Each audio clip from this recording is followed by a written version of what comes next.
What's going on, guys? Welcome back to my channel, and today we are talking about the Nun II. So let's see what I think about it. The Nun II takes place 4 years after the original Nun, following the same characters of Sister Irene and Maurice, and the demon is back. They were never able to kill it and is looking for a new artifact, and they have to figure out how to destroy it once and for all. Hopefully. Now, onto the pros for me on this video, or on this movie, I should say. I thought this movie actually did a lot of things better than the original one, where a lot of these Conjuring movies kind of have cheap jump scares, dumb plots, characters that you don't typically really care about all that much sometimes. I think, Sister Irene and Maurice as a return is okay. Their dynamic is still there. They're kind of separated for the majority of the movie until the third act. But then you also have introducing Kate, which is a teacher at this boarding school, and Sophia, which is Kate's daughter, and the relationship between Maurice and Kate, and Maurice and her daughter. That kind of whole dynamic is actually pretty nice to see. It gives you characters that you kind of care about a little bit more than you would kind of see in other Conjuring movies or the original Nun. Sister Irene is sent back again to investigate all these demonic things that are going on in France. And the story, I think, does overall, it has a pretty good pace overall. It's pretty creepy as well. The thing I always hate about all scary movies is jump scares. Jump scares, I think, are the worst. They're typically in these type of movies like The Conjuring, Insidious, where they make you think that there's something behind there, but then they close the door and there's something behind there, and the huge loud sound.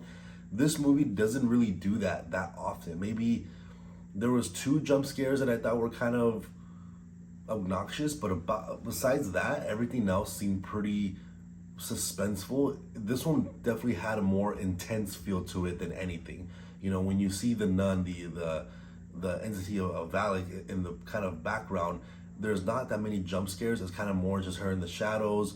You just see kind of the eyes, or even she comes face to face to some of the protagonists here in the movie, and it's just kind of staring at them blankly and seeing what they would do, and then like a light switch turns on and then it's gone, and then you see kind of a silhouette on the wall that looks like the nun, which is it's kind of cool seeing those kind of visuals and stuff like that. So overall, I think the movie did a good job storytelling. I think did a good job of being kind of suspenseful and not relying on jump scares. The kills here were a lot more intense. I think there was a point where there was like an altar boy, and she kind of possessed him to use that kind of like little smoke thing to kind of swing at the kind of like the principal of the church, I should say. Or there's this one where like the nun kind of chokes someone up and then like slashes their throat.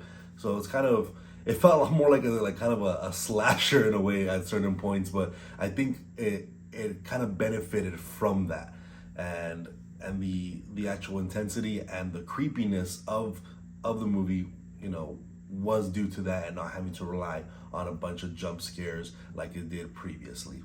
And of course, with this movie, just like the previous one, they have to find a ancient relic to destroy this entity again. And they do so with one of the saints, and using the eyes that were gouged out from her face to have some crazy power to them. And Valak is trying to get that power because in the movie they assume that he was previously an angel, and wants to get his powers back because God took him away.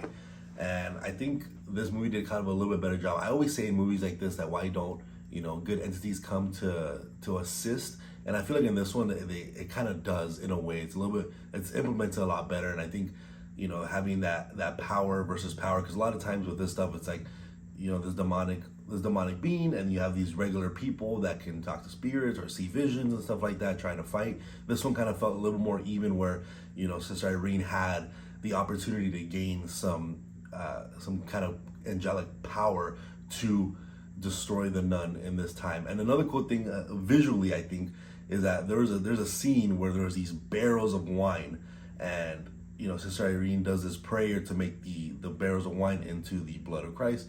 And it just reminds me of this like whole kind of Shining scene, because all the barrels exploding, you see all this wine coming through, and it's supposed to be the blood of Christ. And and it looks kind of like like a cool shining scene. So that was a cool visual overall. But yeah, I think the fight between the demonic being and the people was a lot more equal, and I think that's kind of a cool thing to see as well. Like there were certain parts of the movie where I was like, this doesn't feel like a horror movie; it feels more like an action movie, because it felt like there was like fight scenes and you know, chases and stuff like that. So it was kind of cool. But overall, I think I really enjoyed this movie. I think it did a lot better than the first one, and it still lacks in certain aspects, but overall, I think this is actually one of the better Conjuring movies in the entire series or franchise.